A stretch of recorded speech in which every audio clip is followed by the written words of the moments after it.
Ladies and gentlemen, your hosts, Lorelei and Space Deviant. Falling into that glorious year of film that was 1999, the Boondock Saints has laid out its central thesis by minute 3. We must all fear evil men. But there is another kind of evil which we must fear most, and that is the indifference of good men.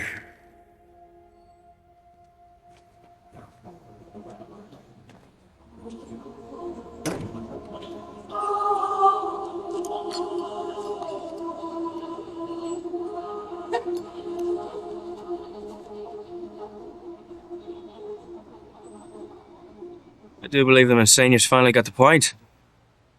Aye. This movie asks the question, can a good man be indifferent?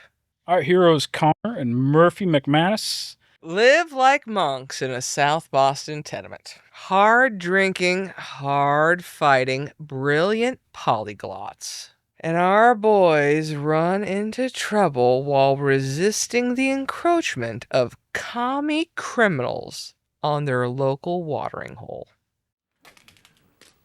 What would you do if I told you your pinko commie mother stuck so much...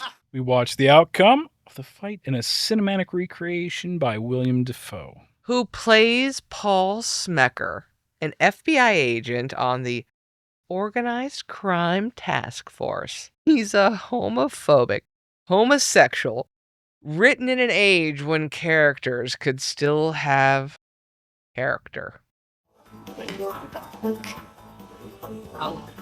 Oh, you've already had quite a bit. You know, are you sure you just want... Just pour the drink, you... Smell you. Defoe's reenactment over the action itself becomes this layered, utterly enthralling visual dance. On this. It's Grunt Police Works going to bring this one in. These guys are miles away by now. But if you want to beat your head against the wall, then here's what you're looking for. They're scared, like two little bunny rabbits. Anything in a uniform or flashing blue lights is going to spook them, okay? So the only thing we can do is put a potato on a string and drag it through South Boston. Thanks for coming out. You'd probably have better luck with a beer. Hey, you would.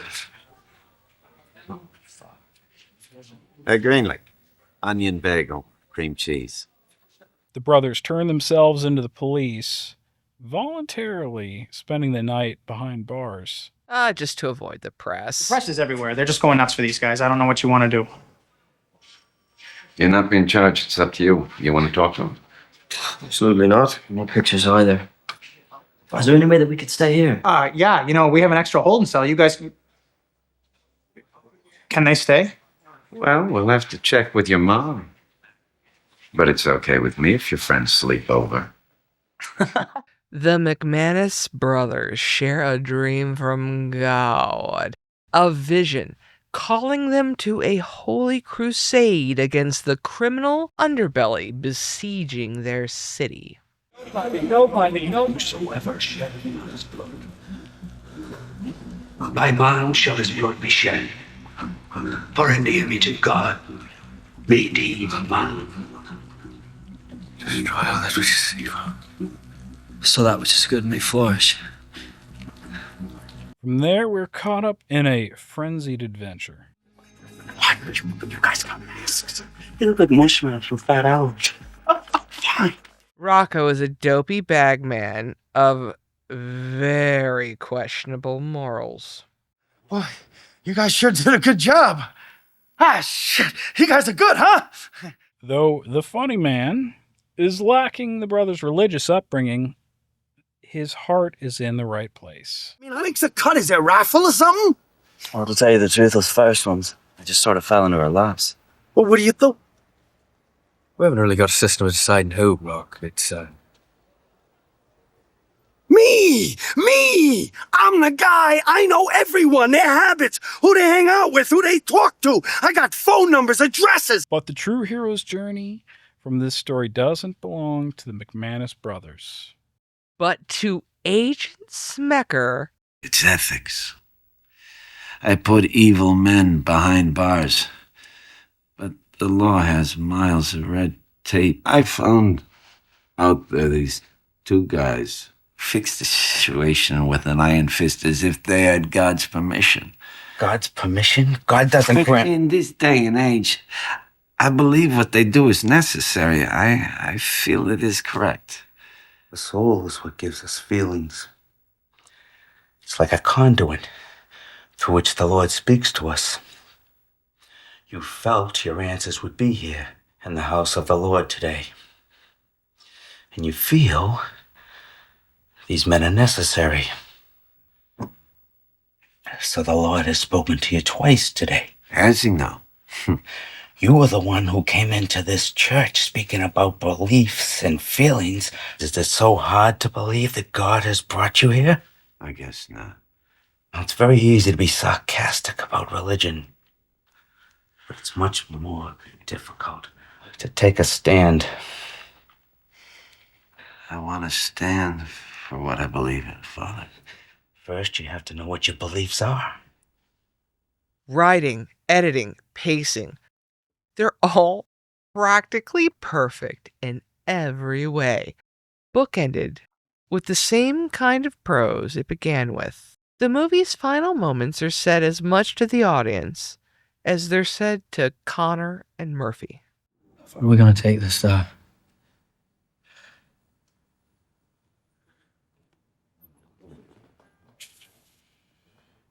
The question is not how far. The question is, do you possess the Constitution, the depth of faith to go as far as is needed? But regardless of whether you're a Catholic convert or far from it, the Boondock Saints is worth the watch. For a few seconds, this place was Armageddon. There was a firefight! I like Boondock Saints. It was one of the few VHS tapes I had. My first year at college, it was sitting there with Pulp Fiction and Fast and the Furious on that rarefied air deck. Pretty great movie. You know, there's a few things I could see wrong here and there. For what the movie was, great characters. It had great character growth and just the story in general. I love the homophobic homosexual FBI agent. I'm sorry if you don't like that. I like back when characters could be written to be weird. Because you and I have both met people like that. Everyone has met somebody that doesn't make sense in the grand scheme of things. If anything, it's more realistic. It's like not everybody fits in this fucking propaganda thing that shove everybody into.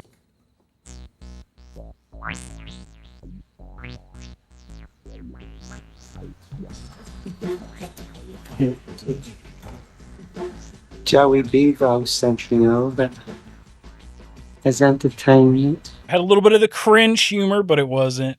Almost like it's a play. Yeah. Brought to a movie. Because anyone looking at Willem Dafoe in drag does not think that's a woman. Back in the day, in Shakespeare day, men dressed up as women and you pretended it was a woman. That's the joke. Like, it's a joke in itself. But like you said, that's cringe. And it's not overused. The cringe is only like occasionally placed throughout it. 20-something% Rotten Tomatoes when I was looking. Can't believe it had that. I don't believe that. I don't think there's a wasted scene in this movie. And you know what? I'm going to bring up the racism joke. Papa Joe, you want me to go now? The boys, tell me how you make them laugh when you come around. What a crack up you are. What do they call you? The funny man. The point in the entire scene of that racism joke is that Rocco is subject to his bosses. Funny man. I'm having a shitty day. I'm depressed. Tell me a funny joke. Yeah, they're trying to show his character. He's not a racist. He's an Italian working for the Italians. Hanging out with in an Irish bar. So he's not racist. He's not racist. And he's a decent guy deep down. That's what they were making point. So it's like you missed this point. You missed the point. And this is going. I'm not funny today. I know. I'm having a hard day. This joke sucks. It's a stupid joke. Continue the joke. The whole point of that scene is that he's subject to their whims. Yep. When he gets his revenge, we understand why he's coming from that point. Yeah.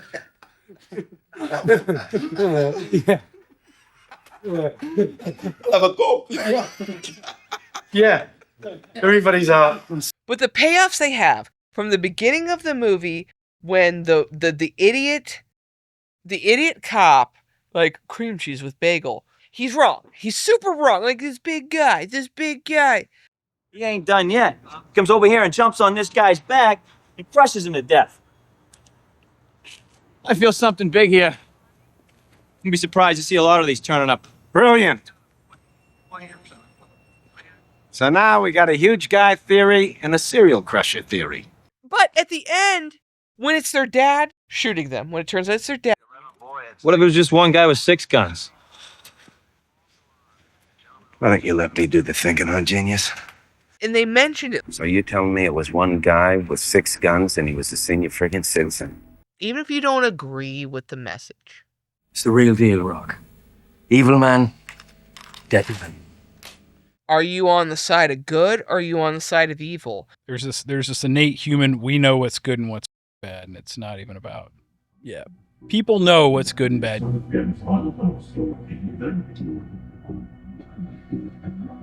What makes it so good is at the very end of the movie, they give the audience allowance to not like the message of the movie. And I love that. The largest manhunt in recent memory is being undertaken to capture 3 men the media have dubbed the Saints. This reporter went out to the street to find out what you thought about these 3. Somebody can just go out, get a gun, and shoot somebody because they feel that they're doing some good in the world? No comment. Making the world a safer place.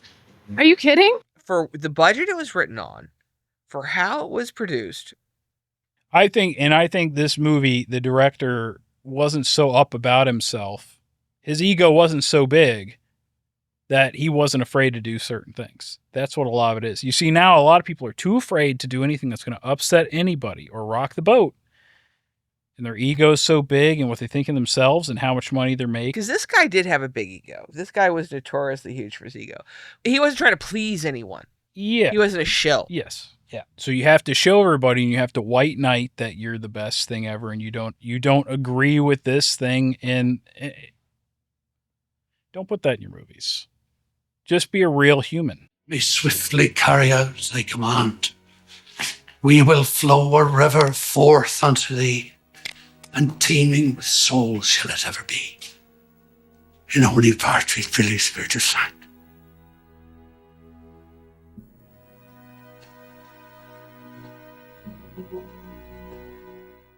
I can believe the idea of them saying their secret family prayer over Rocco's body. And I can buy the idea that their dad in 1,000 lifetimes would know that prayer anywhere and stop.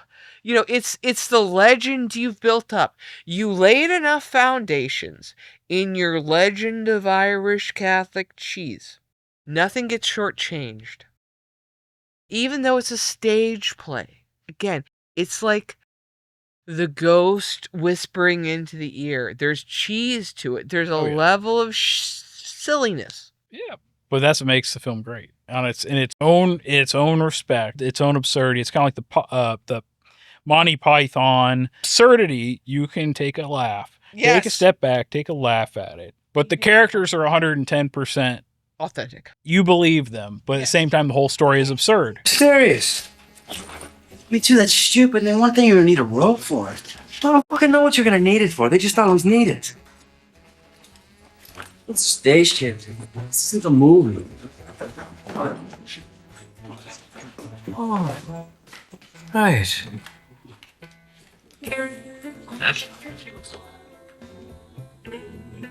Is that right, Rambo? All right, get your stupid fucking roll. Well, you know, I mean, it's not your thing, but I love them being in the jail cell, spending the night there, and then getting a message from God. The same time they wake up with the same dream. Of course. Yes. The whole movie started out so well, where they have special privileges in the church. We know they're special. We know they're extra at that point. Like that, just the fact that the clergy's like, no, let them venerate however they want to venerate. And we get to go on this adventure with them. You guys should recruit.